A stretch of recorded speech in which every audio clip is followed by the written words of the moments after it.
अस्सलाम वालेकुम। मैं हूं फैसल तारिड़।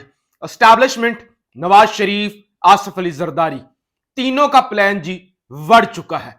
खान को बर्बाद करने वाले खुद बर्बाद हो चुके हैं। खान के खिलाफ एस्टैब्लिशमेंट का प्लान क्या था?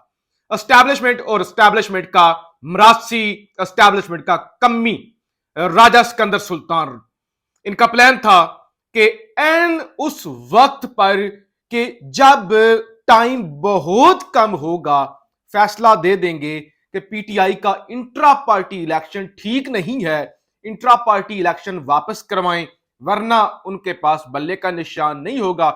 वो फैसला चैलेंज करने के चक्कर में होंगे। अदालतें अमर फारूक की हमारे कंट्रोल में हैं, इलेक्शन का वक्त भी नहीं होगा, खान भी जेल में होगा, तो कुछ भी करके इलेक्शन जो है वो होगा नहीं और बल्ले का निशान हम वापस ले लेंगे। अगर इलेक्शन हो भी गया तो खान दस्तबरदार नहीं होगा।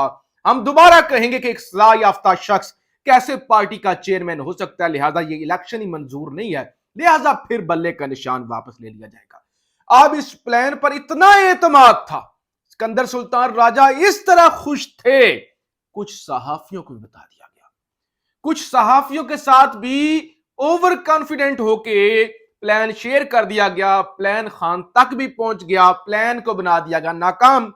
आपको पता है नाकाम बन गया। बैरिस्टर गौहर साहब चेयरमैन पीटीआई बन गए, कल इलेक्शन हो गया। अब हैं सख्त परेशान कि हमारे साथ हो क्या गया है। अब आखिरी उम्मीद, आखिरी मोरा, आखिरी टाउट बचा हुआ अकबर एस बाबर कि उसके जरिए किसी तरह से उसको इस्तेमाल किया जाए। अखबारों के अंदर आर्टिकल लिखवाए जा रहे हैं, अपने मुख्तलिफ टाउट उनको इस्तेमाल किया जा रहा है, जंग जियो ग्रुप को इस्तेमाल किया जा रहा है कि पूरा जी प्रोसेस ही इलेक्शन का मशकूक है, कोई जो है वो मुखालफ उम्मीदवार नहीं थे, कोई प्रिजाइडिंग अफसर नहीं थे, कोई लिस्टें शाया नहीं हुई और कैसा इन्होंने इलेक्शन जनाब करवा दिया है और कोई लंबा प्रोसीजर नहीं हुआ, 3 घंटे के अंदर इलेक्शन हो गया, तो इस इलेक्शन को जी चैलेंज किया जाएगा और बल्ले का निशान खान को नहीं दिया जाएगा। यानी अब इन छछोरी हरकतों पर आ चुके हैं। बेनजीर शाह जियो न्यूज पर अपना ये तज्जिया देती हैं, एनालिसिस देती हैं और अक्सर इमरान खान के खिलाफ ये बोल रही होती हैं। ये लिखती हैं बेनजीर शाह, वो कहती हैं मुस्लिम लीग नून का इंट्रा पार्टी इलेक्शन पिछले साल मार्च में होना था, पिछले साल मार्च में होना था लेकिन नहीं हुआ। इलेक्शन कमीशन ने बहुत से नोटिस भी दिए। इस साल इलेक्शन कमीशन ने जनवरी में फाइनल नोटिस दिया लेकिन इलेक्शन फिर भी नहीं कराया। यानी इतने ज्यादा नोटिस गए, आखिरी नोटिस पर भी इलेक्शन नहीं करवाया गया। आखिरकार इस साल जून में इलेक्शन हुआ और तमाम ओहदेदार बिला मुकाबला मुंतखब हुए। बिल आखिर जब मजबूरी में करवाना पड़ा तो ये फिर तमाम जो ओहदेदार थे बिला मुकाबला, यानी उनके मुकाबले पे कोई नहीं था, जैसे पीटीआई का बिला मुकाबला पैनल जीता है। तो लिहाजा उन्होंने बता दिया कि भाईजान ये जो नून लीगी बने हुए ना कि इलेक्शन मशकूक, ये वो, तो इनका इलेक्शन भी ऐसा ही हुआ, तो लिहाजा ये प्लान तो गया वड़। अब बारी आती है वो गवाल मंडी का नेल्सन मंडेला, गवाल मंडी का जो है भगोड़ा, उसकी बारी आती है। नुसरत जावेद सीनियर सहाफी हैं, वो एक दावा करती है मुनीब फारूक के प्रोग्राम के अंदर, और मुनीब फारूक जाहिर है उन्होंने भी इंटरव्यू किया था शेख रशीद का, ये भी टाउट टाइप सहाफी हैं, वकील है बेसिकली, और यहां बहुत सारे लोग वकील होते हैं या कुछ और होते हैं, वो टाउट बन के फिर वो सहाफी बनने की कोशिश करते हैं, इसीलिए सहाफत भी बदनाम है। जेन्युइन सहाफी जितने भी हैं वो स्टैंड लेते हैं, वो मुश्किलात का सामना करते हैं, और आपने देखा है चाहे उनका किसी भी धड़े से ताल्लुक हो वो स्टैंड लेते हैं, लेकिन ऐसे जो टाउट शाउट होते हैं ना घुस बैठिए, वो किसी भी शोबे को बदनाम करते हैं। खैर वो एक बात करते हैं, उनको क्योंकि एस्टैब्लिशमेंट प्लान का तो पता होता है, टाउट को प्लानों का ना पता हो। आपने बहुत सारे लोग देखे होंगे जो बड़े दावे कर जाते हैं, वो इसलिए दावे करते हैं कि वो उनके साथ खाते पीते हैं। तो कहते हैं कि पहले मुल्क के अंदर हाइब्रिड रजीम होता था, हाइब्रिड रजीम का कॉन्सेप्ट था, फिर आया हाइब्रिड प्लस। अब वो कहते हैं कि अब जो मंसूबा है एस्टैब्लिशमेंट का, वो मंसूबा है हाइब्रिड प्रो मैक्स, यानी आप उसकी मिसाल यूं समझ लें काकड़ टाइप, जैसे अनवारुल हक काकड़ है ना और दूसरा टाउट बुगटी है, इस तरह के लोग जो सिर्फ आगे चेहरे हूं, जो सिर्फ चेहरे हूं, बस किसी को दिखाना हो क्या साडा वजीर आजम है, बस दिखाने के लिए, इससे ज्यादा कुछ ना हो। वो कहते हैं एस्टैब्लिशमेंट इस तरह का प्लान चाहती है। और नुसरत जावेद कहते हैं कि ये नवाज शरीफ जो बड़ा खुश है ना कि चौथी दफा वजीर आजम, चौथी दफा, उन्होंने कहा चौथी दफा तो बड़ी बात की बात है। फरवरी के अंदर जो इलेक्शन होने जा रहे हैं, अगर इलेक्शन होते हैं, नवाज शरीफ तब तक एल ही नहीं होगा। यानी एस्टैब्लिशमेंट इस हवाले से भी सोच रही है कि नवाज शरीफ की भी रिस्क ना ली जाए। ये भगोड़ा है, ये औकात से बाहर हो जाता है। पहले तो बूट पॉलिश करता है, लेकिन जब इसके पास इख्तियार आता है तो थोड़ा सा चौड़ा होता है। तो लिहाजा इसकी भी रिस्क ना ली जाए। हाँ, शहबाज शरीफ के मामले में रिस्क ली जा सकती है, लेकिन नवाज शरीफ वो कहते हैं, मैं तो ये कहता हूं कि 8 फरवरी तक जो नवाज शरीफ है वो एल नहीं होगा। अगरचे वो एवन फील्ड के अंदर फैसला आ गया, लेकिन फिर भी ताहयात नाअहली बाकी है। बाकी दीगर अभी अभी रुकावटें, अभी वो जिल्लत के इम्तिहान हैं, अभी जिल्लत के इम्तिहान और भी हैं। तो लिहाजा नवाज शरीफ भी रेडी नहीं होगा। खान वैसे जेल के अंदर, नवाज शरीफ पर भी एस्टैब्लिशमेंट ट्रस्ट नहीं कर रही, रिस्क नहीं लेना चाहती। आप आती है बारी सरदारी साहब की, जो बड़े रेडी थे बिलावल वजीर आजम होगा, और बिलावल उधर ओ बुढ़े बाबों को रिजेक्ट करें, मैं आ रहा हूं, मुझे लाया जाए, वो चौथी दफा किसी को नहीं बनने देंगे, दूसरी दफा किसी को नहीं बनने देंगे, मुझे लाया जाए, मुझे लाया जाए, मुझे लाया जाए।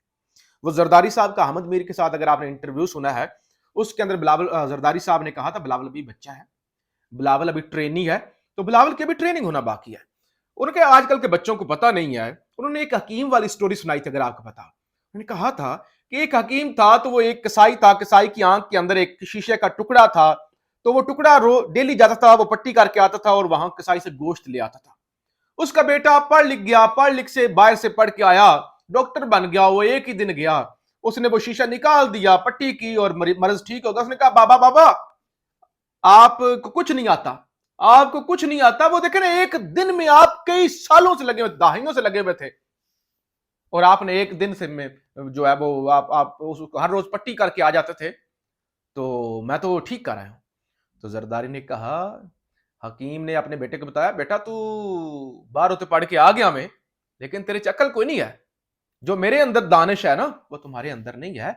मैं डेली जाता था, पट्टी करता था, गोश्त ले आता था, रोटी लगी सी, तुम एक दिन में वो पूरी मुर्गी तुमने जिम्मा कर दी। तो जरदारी के कहना मकसद है ये है कि बिलावल जो वजीर आजम बनने के ख्वाब देख रहा है ना, वो वाले ख्वाब भूल जाए। ये जो सिंध के अंदर दिहाड़ियां लग रही हैं, ये कहीं हाथ से ना निकल जाए। तो जराए ये बताते हैं, इस वक्त पीपल्स पार्टी के अंदर इनसिक्योरिटी ये है, सबसे बड़ी इनसिक्योरिटी ये है कि ये जो सिंध के अंदर 15 साल से राज है, इसके भी कोई नहीं, इसकी इनसिक्योर हो गया है। ये इनसिक्योर हो गए हैं कि कहीं सिंध भी हाथ से ना निकल जाए। वो 18वीं तरमीम की थी ना, अब 18वीं तरमीम गलत थी, ठीक थी, इस पर नहीं जाते। सूबाई खुद मुख्तारी, कितने खुद मुख्तार है कितने नहीं है, पूरा मुल्क कितना खुद मुख्तार है, इस पे नहीं चले जाते। एक अमेरिका के 3rd क्लास अफसर के आगे पूरा मुल्क लेट जाता है, तो सुबह ने क्या खुद मुख्तार होना है। लेकिन एक मकसद पीपल्स पार्टी का या जरदारी का काम से कम जरूर था कि सिंध पर कब्जा जो है वो पक्का हो जाए। तो लिहाजा अब सिंध भी हाथ से जाता हुआ नजर आ रहा है, और सिंध में भी जो है उनके हाथ आने वाला कुछ नहीं है। अब जी एस्टैब्लिशमेंट ने एक सर्वे करवाया, खबर चलाई जा रही है कि जी आर्मी चीफ का 1 साल मुकम्मल हुआ, और 1 साल मुकम्मल होने पर सर्वे करवाया गया। 50% लोगों ने जनरल आसिम मुनीर पर एतमाद का इजहार किया। उन्होंने कहा आसिम मुनीर के साहब के आने से मैशत बेहतर हुई, फौज की जो सलाहियत है उसके अंदर भी इजाफा हुआ है, और आसिम मुनीर साहब ने 1 साल के अंदर बहुत अच्छे इकदाम किए हैं। 50% पाकिस्तानियों ने जो है वो इतमाद किया। बड़ी अच्छी बात है। पहले तो 50% ढूंढो केड़े केड़े ने पागल, खैर इतमाद किया। फिर सर्वे ऐसे करवाए जाते हैं जैसे जनरल साहब ने इलेक्शन लड़ना है। हमारे माई बाप हैं जनरल साहब, लेकिन बात यह कि सर्वे ऐसे करवाए जाते हैं, कितना मकबूल, इतने फलां, इतनी मैशत, इतनी जरी इनकलाब, फलाना इनकलाब, वो फ्रेंच रेवोल्यूशन, वो ईरानियन रेवोल्यूशन, उससे भी बड़ा कोई इनकलाब लेके आ गए हैं जनरल साहब। बड़ी अच्छी बात है, अच्छे लोगों की जरूरत है मुल्क को। सर्व क्या कोई जनरल साहब ने इलेक्शन लड़ना है? अगर इलेक्शन नहीं लड़ना, तो ये जो जिन कामों पे कहा जाता है कि वो फलां इनकलाब, वो माशी इनकलाब, वो जरी इनकलाब, तो जनरल साहब का ये काम है? हरगिज ये काम नहीं है। बहरहाल ये तो प्लान जो है वो अभी बनाए जा रहे हैं, प्लान टूट रहे हैं, प्लान बनते हैं, नए प्लान आते हैं।